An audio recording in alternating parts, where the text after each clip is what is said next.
Hey everyone, welcome to Group Text. My guest today is Kelsey Cook, a very funny comedian whose hour-long special, The Hustler, is available on Hulu on August 9th after premiering on YouTube and garnering over 3 million views. Wow, that's a lot.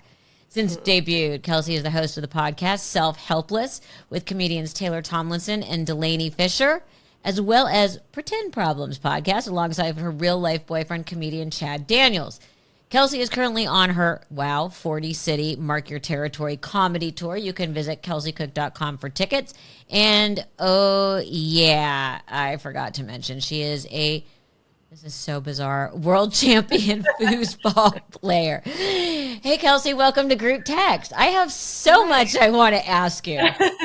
Thank you for having me. I do want to talk about your special, The Hustler, and your process as a comedian and life on the road. But first, okay, let me just see if I've got this straight. Sure. Your parents are both pro foosball players, and your dad is also an international yo-yo champion. Yes, that is true. It is truly a miracle that I was conceived because, these are like deeply nerdy people who did not leave the house very much. First of all, I had no idea there was pro foosball. Explain this. And you're a national foosball champion. Yeah. All the kids are at soccer practice, and you're like, wow, gotta go. Have a wrist injury. I gotta nurse it. I got a foosball tournament. Yeah, it's so bizarre, but my parents have been training me to play since I was 2 years old and could see the top of the table standing on a stool. So have played my whole life, would go to tournaments with my mom, and my mom is now in the Foosball Hall of Fame, which is okay. But how did that even start? Who discovers? Who plays enough foosball to go? Or were they recruited? Did they get picked out of at a fraternity party? Someone saw your dad and went, that guy has talent. That man has golden wrists. Yes. Foosball had a really big boom in the 70s, and then they started to put together countrywide tournaments. And so my mom had kind of gotten in early with those, and then they had a ranking system, and she worked her way up, and it became a really big thing for a while. It's still a big thing, but there's not as much money in it now as there used to be. Wait, there was prize money in Oh yeah, foosball? you used to be able to win a Ferrari and stuff if you won the tournament. It used to be really big, but then when arcade games came into bars, it kind of made foosball less enticing, so that's why you don't see it quite as much. So were you always a natural since both your parents, or was it you weren't good, you got recessive genes? I was grounded if I wasn't good. No. Yeah. I feel I've got good hand-eye coordination, and because they trained me from such a young age, I feel I had, kind of an unfair advantage going into a lot of tournaments, but I didn't stick with it. I could have been I had the DNA to be the LeBron of foosball, and I really totally threw that away pursuing comedy. I could have been awesome, but I'm good. It's just some people take it way more seriously than I do. I don't have the time for it as much anymore. You broke your parents' heart. I did. Yeah. I gotta ask, what did your parents do for a living? Because we've all been watching the Olympics, and we hear all the stories. I had to work 17 jobs to be an elite athlete. What did they actually do to support their training to become elite foosball players? Yeah, so my mom, she was actually my high school French teacher. She was my brother's high school German teacher. So could it get any worse for you? No, you know what? Could you be any more scarred? It makes sense why you're a comedian. But I was so lucky because she would get voted coolest teacher award. She was so amazing in class. I was very fortunate because people really loved her. So that wasn't too embarrassing. But my dad, he is a trumpet player in the Spokane Symphony. So that was his full-time job. But with the yo-yo stuff, when I was young in elementary school, he would come to my school and do yo-yo demonstrations. That was part of the yo-yo tour. And that was cool when I was 6. But then when I got to high school, I was do not come here with your yo-yos. I'm trying to lose my virginity. You are ruining. You're killing my vibe. Yeah, you're like ruining my street cred. Like nobody's gonna be into this. So it was a really mixed relationship with the yo-yo stuff. Yeah, I was gonna say, remember Walk the Dog? I remember all that. Yes. I mean, I'm just wondering, how do you spot talent? Because like Cooper and his friends spend a lot of time in the fraternity house playing. Mm-hmm. Like if I was there as a scout, what would I be looking for? You want to look for, quick reaction time, solid shooting. Anybody who's going in and spinning, that's illegal. So you don't want anybody who's spinning. Well, there goes my career. Yeah, there are like so many actual rules to it, which is crazy. But good hand-eye coordination goes very far in foosball. So it's hard to believe that probably the most normal part about you is being a comedian, because that's usually like someone has to be so screwed up to do that. Yeah. How did you start? Were you always funny? Like, what gave you the idea that you could do this? I always liked making my friends and family laugh, but I wasn't the class clown type. Like the guy who got class clown was like the guy who was setting his farts on fire. Like it wasn't, like that wasn't what I was doing, But then I was in college. I thought I wanted to be a high school math teacher, which now seems like a death sentence, would never want to do that. And I was pretty miserable pursuing that. And I switched to a communications major, and I had to take a public speaking class. And by the way, I just have to make a note. If it sounds like I have a speech impediment during this interview, 2 days ago, I got a tongue tie release done. And so it's called a tongue tie release. And so the bottom of my tongue right now has a bunch of stitches. Wait. I'm like, what causes this, and why did you have to do it? And it sounds awful. I thought you were about to say, hang on, let me pop out my Invisalign. Because you sound like me at night. Yes, this is so weird. This is like such a bad idea to do as somebody who speaks for a living, to get this surgery done. But so when you're born, everybody has a frenulum, like that string of skin, right, that when you lift your tongue up. So some people have really short ones, which is what happened with me, which means that your tongue can't move around as much as it's supposed to.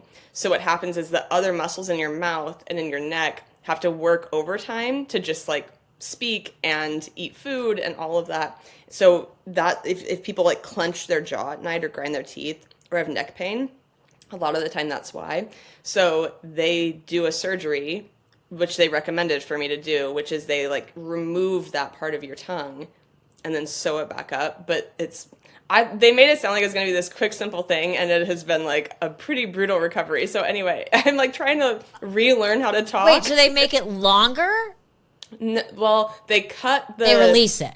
They release that piece of skin that's like holding it down. They take that out so that your tongue can move around more easily. Okay, please tell me they knocked you out for this. No. Okay, what kind of sick human are you? I was told it was going to be like 30 minutes, that they were just going to like do the incision. Who does this? Like an ENT? Yeah, like an oral surgeon. Okay. So every time I've seen it had an oral surgeon, I make them like make me unconscious. I know. I really thought it was going to be this quick thing, and it ended up taking like almost 90 minutes, where you're just like sitting there, white knuckle grip. You can't say anything because they're working on your tongue. And they numbed me up, but like you can still feel a decent amount. And then as soon as the numbing wore off, it's just been very painful and like almost impossible to eat. So anyway, I have to tell you, if you're like, oh, this poor girl with this weird speech impediment, I'm just trying to relearn how to talk, and it's this whole weird This thing. is so much more fascinating than talking to you about anything else, because I'm supposed to wear my top and my bottom at night because I clench my teeth. Okay, I'm a jaw cleanser. I have like the world's strongest. The masseter. Oh my God, same. Yeah. Yes. And so I get that, but for some reason I've developed this thing where I can't sleep with both of them in. It used to never bother me. Yeah. And they're so tight right now that I panic not being able to get them out. Like I've developed this whole mental weirdness with it. And my son has the same ones. And when we first got them, we're like, oh, these new ones are very comfortable. I love the fact that this is what I talk to my son about. I'm like, oh my God, can you believe how comfortable our new night guards are. Yeah. But now, and it's like, I have to like yank it out. And my dentist was like, it's because you're not wearing it enough. But I now can't wear both at the same time, which I used to be able to do. Okay. So I would sound like this at night all the time. Yeah, it's crazy. I mean, they do tongue tie releases for babies all the time now, where they'll just like do a little laser, and it's very different. It's like almost immediate recovery, I think, because sometimes babies, if they have it, have trouble nursing. But I think when I was young, that was like less of a thing that they were doing to babies.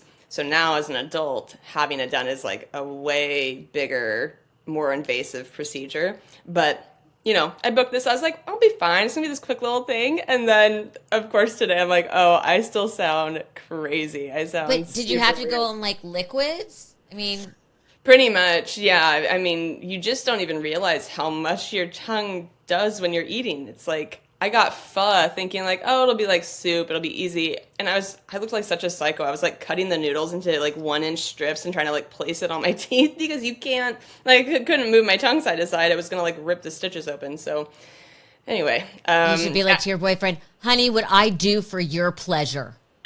I What know. I do. I posted about it and immediately it was just like 40 blowjob jokes. Everybody's like, oh, your boyfriend requested this surgery. Good for him.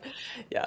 So, okay, so you always wanted to make everyone laugh. We Yes, digressed. sorry. I know we And- digressed. But it was it's much more interesting I to just had me. to tell you.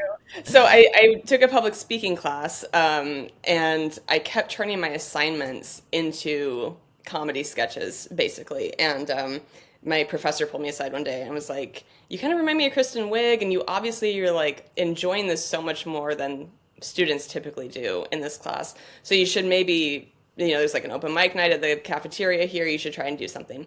So I started when I was in college and moved from there to Seattle after I graduated, and then from there to LA. And now it's been 15 years. And, stand up, the path is just so insane. Like nobody's path is the same as somebody else's. And it's just been like little things after the other. And I'm so lucky to do it for a living now. So when was the first time you realized I could get paid? Like, I'm at a point where I can get paid to do this. And then the next part is, when did you realize you could make enough money that this could be your profession?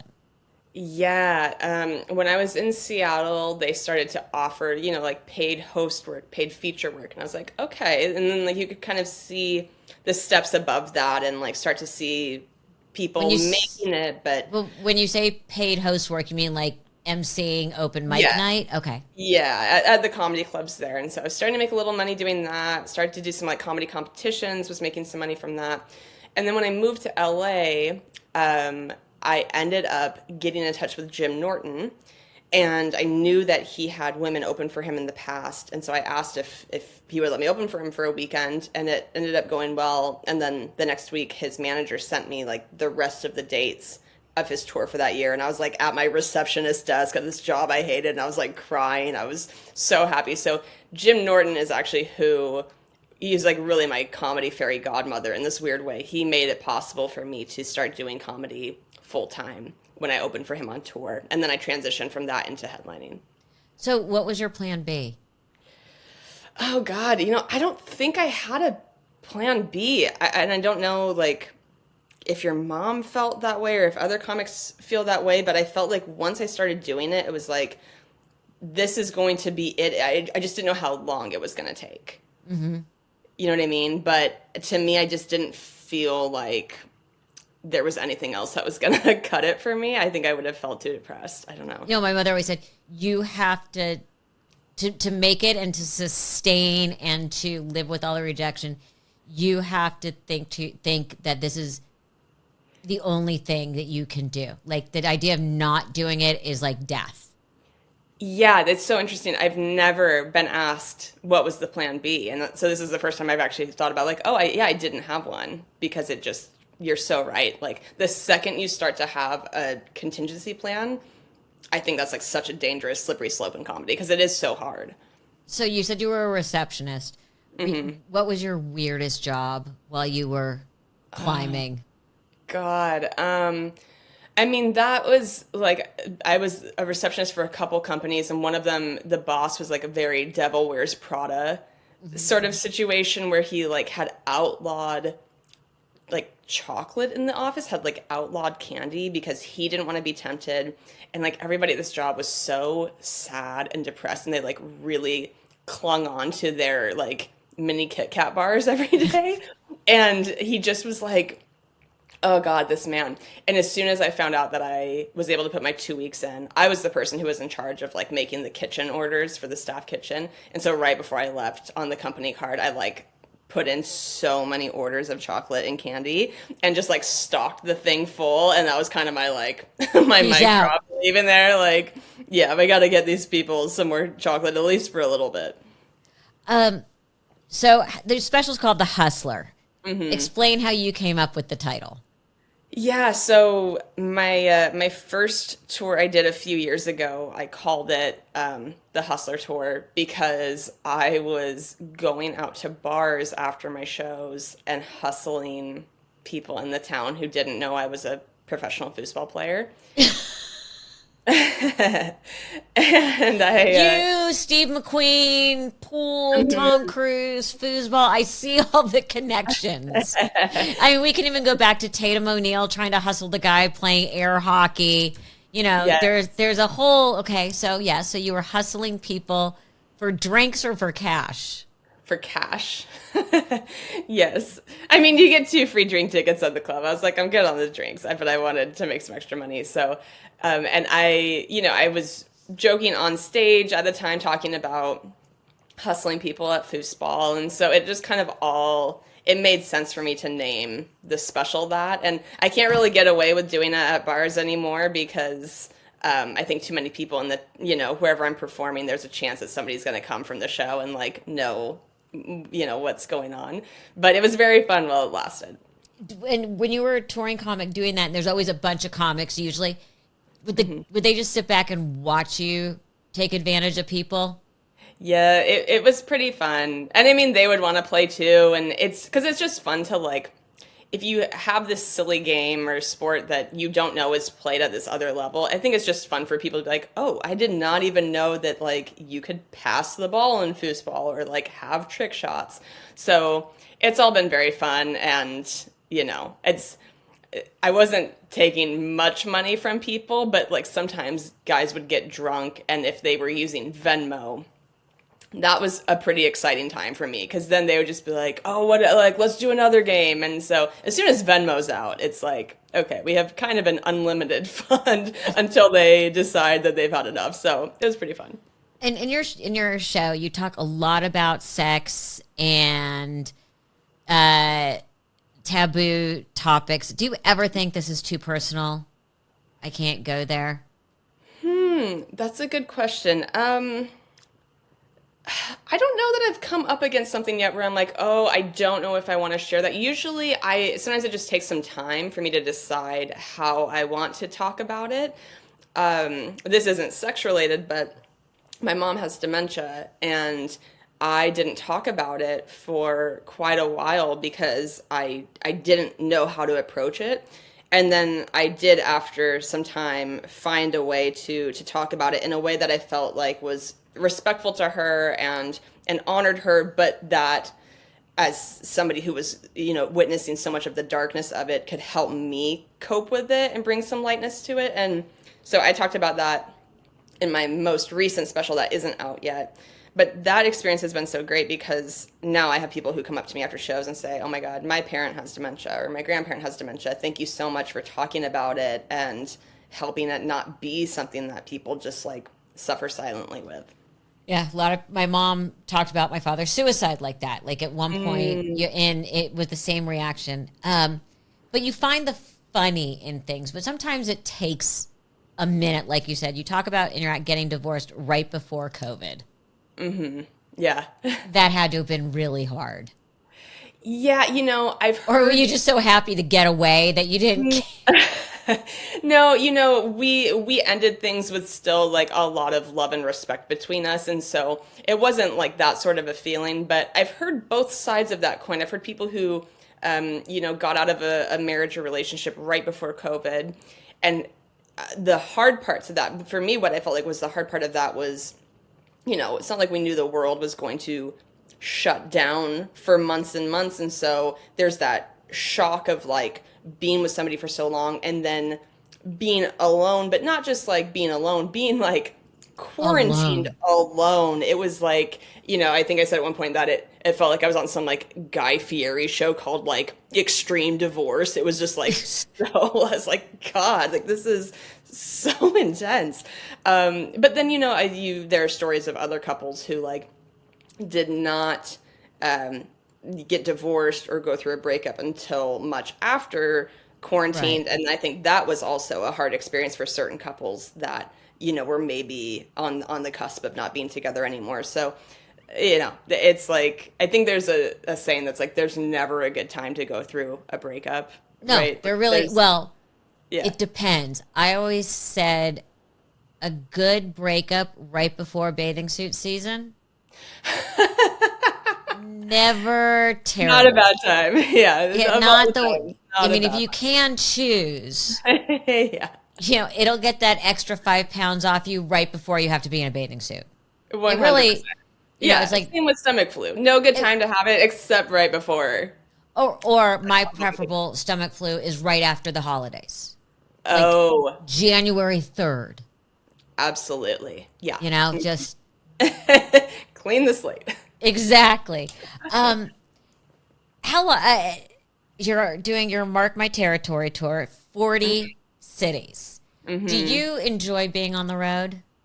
I do. I really love it. I think the thing that comics have to figure out is that balance of like, okay, it's such a blessing and a curse to be your own boss because you can essentially choose to work as much as you want, which is exciting financially, but for your mental health, it's, can be pretty detrimental if you don't force yourself to take time off and like prioritize rest in other parts of your life. So that's what I've had to try and figure out a lot this year, especially because I think I kind of hit like a burnout point because unfortunately it's like in order to do your job, you have to get on a plane and go to all of these different places. So once I'm there and performing, it's the greatest, but all the travel, definitely starts to make you feel like you're 1,000 years old. It's like, and how many hotel rooms can you look at? Yeah. And not even like beautiful, great hotel rooms. Oh yeah. Yeah. You're not bouncing from Four Seasons to the Peninsula to the Amman, Yeah. That is not the life on the road. No. Yeah. Okay, but speaking of travel, you do a really funny bit about sitting next to an old man on a plane while you're working on like these filthy jokes. What is your process? It's such a weird question. But like, do you keep a notebook? Do you record your shows? Do you write down, on scraps of paper? Yeah, I'm very much a writer. I'm always very impressed by comedians who just like go on stage with a premise and talk it out. That's like not me. That terrifies me. I'm way more type A. I really like to at least have the basic structure of a joke before I go up. But yeah, I've got a bunch of notebooks, always putting random notes in my, note app on my phone. And then, sometimes on airplanes. And like this sweet old man was sitting next to me and I really was working on a dirtier joke. And he just was so sweet and leaned over and was like, it's nice to see somebody writing and not on their phone. And I was just thinking like, if you read what I'm writing right now, you would be like, oh, this is horrifying. You should have been like, you know what? Is this too rough? Like, read him the joke. Do you relate to this cum joke? Yeah. I really or is it too rough? I would have loved to like genuinely workshop it with this 85-year-old man who just was like, so tickled that somebody wasn't on their phone for a second. I was like, oh, this is way worse than Candy Crush, I promise. Like, this is not great. So, yeah. So, okay, you seem so sweet and normal, and then you don't. And then you seem sweet and normal. And then when I was researching you, so your ex-husband was a comedian and your boyfriend is a comedian. What is wrong with you? Having been raised by a comedian? I can't you will have really fucked up children. I can't stop shitting where I eat. I know. I say that on stage now. I was like, my love life is a Chipotle. Like, I just Yeah. like keep the eating and shit and all under one roof. I mean, my dad was not a comedian, but he was like a clown essentially. So I do think Working that out sets daddy you up. issues? Yeah, for sure. I mean, I wasn't going to end up with like a dental hygienist. That's like, that just kind of, I don't think was in the cards for me with my childhood. But I love that this job is so weird and it's so nice to be able to talk to your partner about like the very specific ins and outs and ups and downs because I think it can be kind of lonely and isolating if the person you're with knows nothing about it because when you're on the road, you're kind of by yourself. So I really love that we can talk about all this stuff. And it's a common language. Yeah, absolutely. It's a Yeah. common language. You and Chad host the podcast Pretend Problems together. Explain to me what Pretend Problems is. Yeah, so we came up with the concept because we, strive in our relationship to pick our battles, right? Which is like easier said than done, but we found that there's like a bunch of funny things to talk about that are like pretend problems. And so the podcast has turned into like we kind of talk about what happened in our week and then we take listener questions, people who write in and want advice on their marriage or on their relationship, and they kind of ask us like, do you think this is a pretend problem or is this like a real problem? There's a really popular Reddit thread called Am I the Asshole? Yes. Right. And it's kind of that sort of a thing. Like, okay, my partner thinks that like this is something I shouldn't do, that it's like driving them crazy. I think they're being dramatic. What do you guys think? So we've kind of become like this, I mean, we're not qualified. We're just two comedians, but we're happy to weigh in and it's been really fun. What do you think your next step is? Ooh, just in my career in general. And life. I mean, And do you want to write a book? Do you want to create a sitcom? Do you want a talk show? Do you want to sell out stadiums? All of the above. Have a kid? Like what? You're at with the special coming out, you're at such a crossroads. Yeah. Where you're going to get so many opportunities, I would assume, down different paths. Yeah. Stand-up is always my first love, and so I feel like my goals for that continue to kind of like elevate as I meet them. And so I've been saying for a while that like my next big goal is to have a theater tour and kind of move from clubs to theaters. And so it's been exciting because we do have some theaters booked now for next year's tour. And so, yeah, just like wanting that to continue, wanting to see ticket sales continue to go up. And then I've started to do some more acting auditions, and I think that would be really cool. I'd really like to do more acting. How do you balance it with your boyfriend being a comedian? Because, he'll go up and you'll stay here, or you'll go down, or you'll go up, and then and it's always harder on the man. It's always, so as much as they're happy for your success, how are you balancing it? And this isn't a pretend problem. Right. It's funny. We've gotten super lucky in this way because, so he's been doing stand-up for 25 years.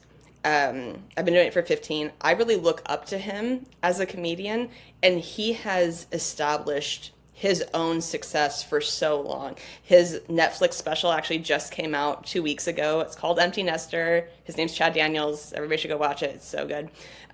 So all of his success and all of my success feel completely separate. We don't feel like we're competing with one another at all.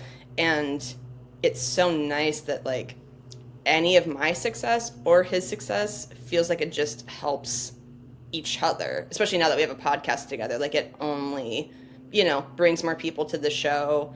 We're going to do some tour dates together next year, actually, and do some like live podcasts. But I agree. I think it can, like two comedians together can potentially be very competitive. I just think we found this like really fortunate situation where he's been doing it for long enough past me that we don't feel like we compete. Well, it's perfect that you guys both have specials at the same time. Yeah. Oh, yeah. I mean, it's crazy. We can't believe that the timing of that worked out. Other than your boyfriend, who makes you laugh? Oh, man. There's so many epic comedians right now. Jessica Kirson makes me like cry laugh. I think she is so incredibly funny. Rachel Feinstein, love Fortune Feimster. These are all women. Some men. Dan Cummins, he's actually taking a break from touring right now, but he is super funny. Sam Morrill, Kellen Erskine. Gosh, I'm forgetting a bunch of people, but those are some people that make me laugh. What do you do when you're not working? Besides getting your tongue tied down. Yeah. I try to be active, but like in ways that make me happy. I don't love getting on a treadmill, so Chad and I have recently really gotten into pickleball. Oh, I love pickle. Yes. Oh my God. But it brings out the worst in me anyway. It brings out, because, you know, my son's a college athlete. I was very athletic. I'm really competitive. Like, it really brings out when I play with my fiance, it brings out the worst in both of us. Like, it's so bad. It's so funny because we've talked about pickleball, like, I think 3 separate times on our podcast as a like pretend problem that sometimes becomes a real problem, because you're right. I don't know what it is. What is it about this sport? But it does bring out the most competitive version of you, and the other people who play really seriously, like on the court, get really into it, and it's kind of a recipe for fights. Absolutely. Oh yeah, you've got the people who take it incredibly seriously. Yes, we keep running into those people. So yeah. You know, Steve's like 6'2", and he'll hit it, you know, an overhead or whatever, and I will literally have to run off the court to get away from it. Yeah. And I'll be like, fuck you. And then I'll hit a passing shot. He'll be like, you bitch. Like, literally, it is so unhealthy for our relationship. It's so toxic, yeah. And whenever we're playing, we can't start playing together. We can play together, like, in the second game. Yes. But in the first game, it's a disaster. Oh my God. It's a disaster. So funny. Yeah, Chad and I, when we play together, don't get that mad at one another in terms of play, but Chad will get into it with, like, either the people we're playing against or just, you know, they're like the olds, like these old men who come up and they're like, maybe you have to rotate and all this stuff, and it just... It turns into a whole thing, and anyway, that can make us have a fight because I don't like confrontation, and Chad will get into confrontation. But yeah, it's a whole thing. Oh yeah, and by the way, and not that it matters to anyone else unless someone does racket sports or whatever, paddle sports, Steve's a lefty, and I'm righty. So he has this terrible habit of it'll go past him, and then he goes, yours. Yeah, I'm like, really? Yeah. You gotta let me know before. Well, I thought you had the middle. I'm like, you know what? Let's not play together. Like, once we're both warmed up, we can play together. But the first game, literally, it turns into a complete and total shit show. I know. It seems so fun every time, and it's like you kind of have amnesia about it because it's like you can get into a fight, and then like 2 days later, you're like, we should go play pickleball. And it's just this weird cycle. Well, because it really is fun. It's so fun. Yeah. It's life-size ping pong. Yes, it's great. It's so fun. What's next for you? What are you planning on doing? What's your next big project? My fall tour starts up in September, so I'm very excited for that. And excited to promote the Hustlers on Hulu, and then hopefully get this new special out on a streamer as well. So that's kind of like the big stuff I'm focusing on right now. Kelsey, you are lovely. Oh. Even if you have a speech impediment. Thank you. This whole time I'm like, oh my God. And can I tell you one thing before we go? Yes, absolutely.